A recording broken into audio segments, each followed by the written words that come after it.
আগে জানতাম পুরুষ নারীর কাছে যেত তার সাথে পরকীয়া করার জন্য, আর এখানে নারী নিজেই চলে এসেছে একটা পুরুষের সাথে তার দেহের যৌবন জ্বালা মেটানোর জন্য। এখানে পুরোপুরি সিসি ফুটেজটা আমি না দেখলে বিশ্বাস করতে পারছিলাম না তো এখানে এরকম একটা ঘটনা ঘটে যাবে, তাই বলছি পুরোপুরি সিসি ফুটেজটা না টেনে দেখতে থাকুন এখানে কি হচ্ছে এবং কি হতে চলছে। মূলত এই মেয়েটা এই ছেলেটার সাথে অনেক আগে থেকেই সম্পর্ক ছিল।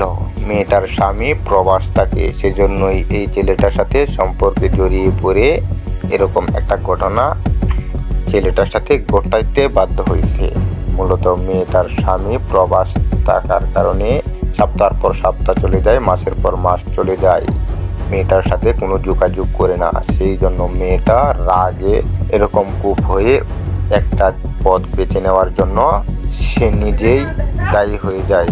এখানে দেখা যাচ্ছে ছেলেটা বাহির হওয়ার জন্য খুব চেষ্টা করতেছে এবং মেয়েটাকে বলতেছে তুমি ওদিক দিয়ে ঘুরে এদিকে আসো, কিন্তু এখানে ছোট একটা গেট ছিল, সেই গেটের জন্য মেয়েটা এখান দিয়ে ভিতরে যেতে পারছিল না, সেই জন্য ছেলেটাও এখান দিয়ে আসতে পারছিল না।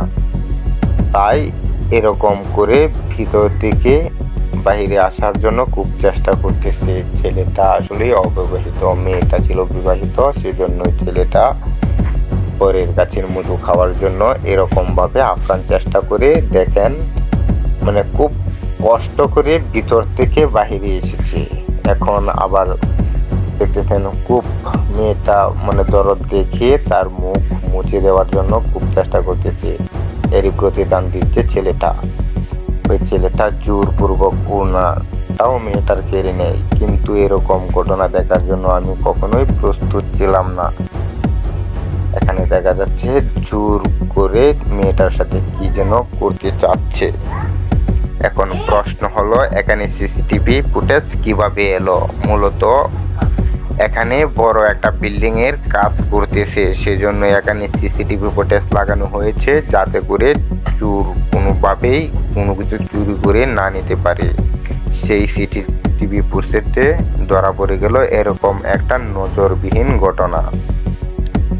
সেই ঘটনা দেখার জন্য আমি নিজেও কখনোই প্রস্তুত ছিলাম না। এখানে দেখা যাচ্ছে তারা দুজন খুব জোরাজুরি করতেছে, কিন্তু মেয়েটা খোলামেলা জায়গায় করার কারণে কোনোভাবেই রাজি হচ্ছিল না।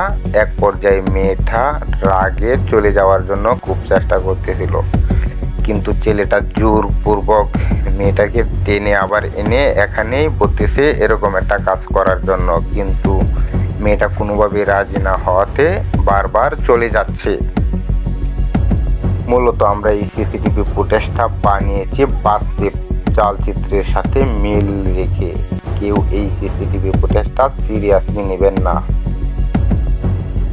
তো দেখা হবে পরবর্তী কোনো ভিডিওতে। এ পর্যন্ত সকলে ভালো থাকুন, সুস্থ থাকুন, আল্লাহ হাফেজ।